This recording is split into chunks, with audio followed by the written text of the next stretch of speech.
Salam damai dan sejahtera. Hidup di negara Indonesia yang mayoritas penduduknya Muslim, besar kemungkinannya kita akan berjumpa dengan teman atau saudara yang beragama Islam dan taat pada ajaran agamanya.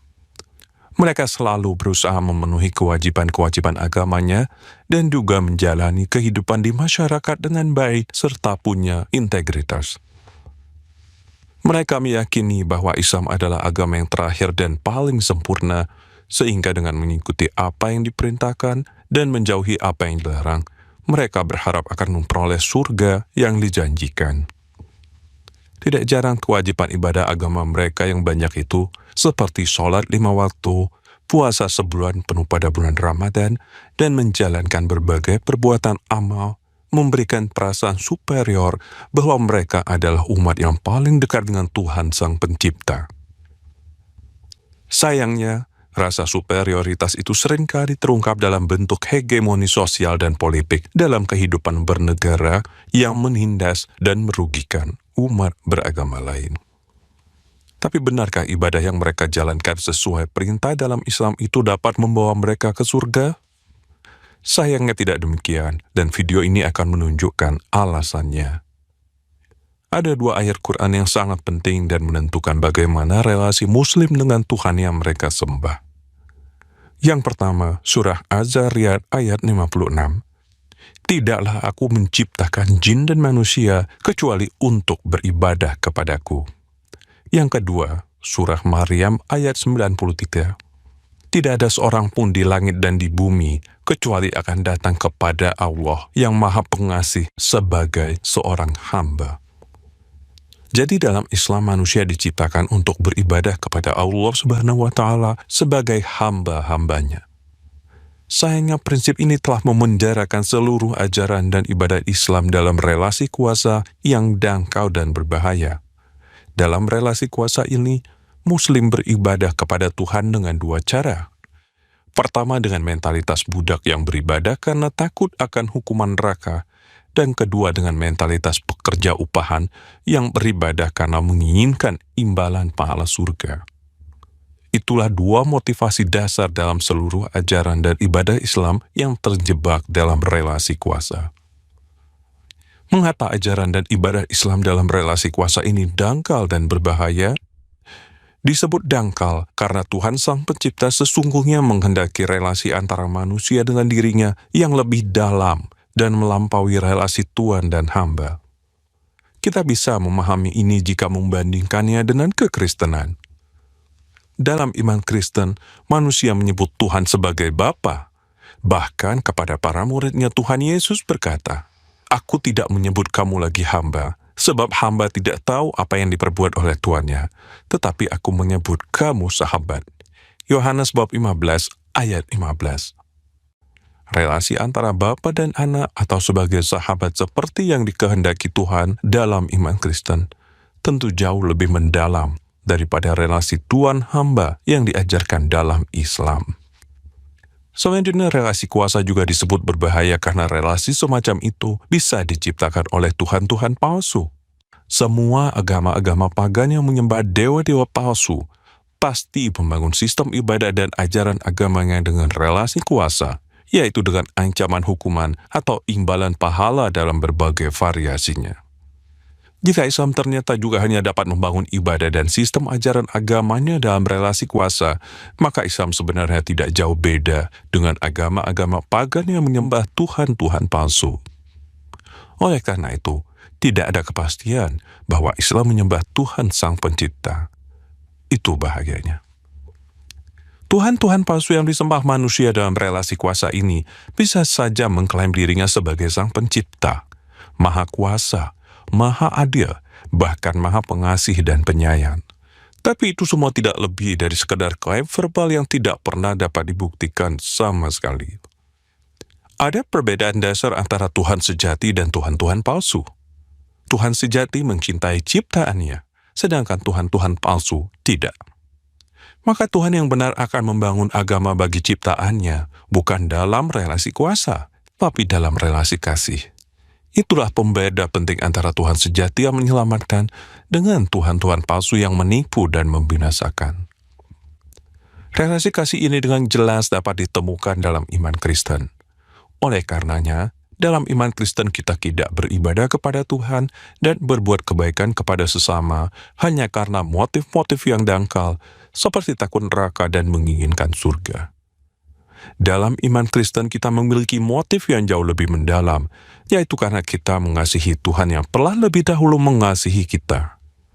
Itulah motif beragama dalam iman Kristen yang tidak dimiliki agama-agama lain, termasuk Islam. Tapi sampai di sini banyak orang Islam akan mencoba membantah bahwa mereka pun tidak sekedar beribadah karena takut neraka dan menginginkan pahala surga. Mereka juga beribadah karena mencintai Allah Subhanahu wa Ta'ala. Mereka akan mencontohkannya dengan kaum sufi Islam yang menjalankan hidup keagamaan mereka karena mencintai Allah Subhanahu wa Ta'ala. Sayangnya itu tetap tidak membuktikan apa-apa. Rasa cinta kepada Allah Subhanahu wa Ta'ala yang konon dimiliki kaum sufi tidak lebih dari perasaan cinta sepihak dan subjektif seperti yang ada pada seorang fans pada selebriti pujaannya. Rasa cinta subjektif yang sama juga bisa ada pada pengikut agama-agama pagan kepada dewa-dewa palsu pujaan mereka. Bahkan mereka rela mati demi dewa-dewa palsu pujaan mereka sebagai bukti cinta mereka. Bukankah semangat cinta seperti itu yang dimiliki para jihadis kejam yang rela mati demi membela Allah Subhanahu wa Ta'ala? Relasi kasih yang sejati dengan Tuhan itu tidak dibangun dari perasaan cinta manusia kepada Tuhan yang disembahnya. Tapi sebaliknya harus dibangun dari kasih Tuhan kepada manusia ciptaannya. Dengan kata lain, fondasi dan awal dari kasih yang sejati adalah kasih Allah, bukan yang lain. Sementara itu kasih manusia kepada Tuhan hanyalah tanggapan yang seharusnya dari kasih Tuhan kepada manusia. Dalam kitab Perjanjian Lama Tuhan mengatakan, "Karena engkau berharga di mataku dan mulia, dan aku ini mengasihi engkau." Yesaya bab 43 ayat 4. Dan tidak sekedar mengasihi manusia dalam kata-kata saja, Tuhan yang sejati juga membuktikannya dalam sejarah. Karena begitu besar kasih Allah akan dunia ini, sehingga Ia telah mengaruniakan anaknya yang tunggal, supaya setiap orang yang percaya kepadanya tidak binasa, melainkan beroleh hidup yang kekal. Yohanes bab 3 ayat 16. Bandingkan ini dengan ajaran Islam, di mana Allah Subhanahu wa Ta'ala konon menyatakan dirinya sebagai Maha Pengasih dan Penyayang, tapi tidak ada satupun momen sejarah yang sungguh-sungguh menjadi pembuktian dari kasih-Nya itu. Allah Subhanahu wa Ta'ala hanyalah Tuhan palsu yang tidak sungguh-sungguh mengasihi manusia. Dengan demikian memang tidak mungkin membuktikan kasih-Nya yang tidak pernah ada itu pada manusia, selain hanya sekedar klaim verbal. Kasih Allah Subhanahu wa Ta'ala dalam Islam tidak lebih dari ucapan I love you dari seorang selebriti kepada para fans yang memuja mereka. Jadi dalam Islam, mustahil terbangun relasi kasih yang sejati. Relasi kasih yang mungkin ada dalam Islam hanyalah rasa cinta sepihak dari umatnya kepada Tuhan palsu yang tidak pernah mengasihi mereka. Itu adalah relasi kasih yang palsu dan menyesatkan. Sementara di dalam iman Kristen, relasi kasih itu terbangun kokoh dan sempurna karena diawali oleh kasih Allah Sang Pencipta sejak sebelum dunia ini dijadikan, yang dibuktikan secara nyata dalam sejarah manusia melalui inkarnasi Tuhan dan karya penebusan salib Kristus. Itulah relasi kasih yang sejati. Lalu apa dampak dari perbedaan antara agama yang dibangun dalam relasi kuasa dan relasi kasih? Sangat besar dan fatal.